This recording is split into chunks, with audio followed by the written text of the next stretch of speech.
Che cosa penso? Non dovrei pensare. Poi penso sono un animale. Se ti penso tu sei un animale.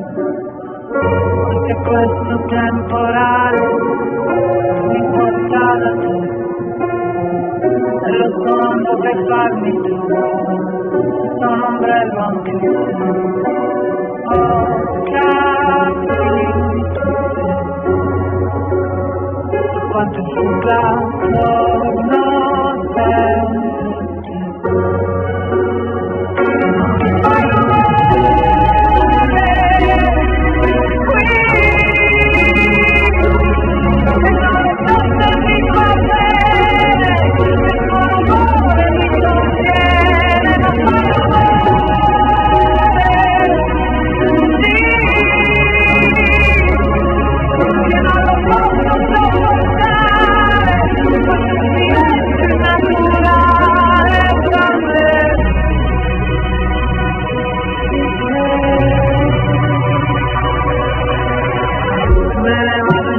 senza parlare, sono questo per arrivare, sono le mie scarpe, forse le mie scarpe sanno bene dove andare, mi ritrovo negli stessi posti, più quei posti che dovevo evitare, faccio finta di non ripensare, faccio finta di dimenticare.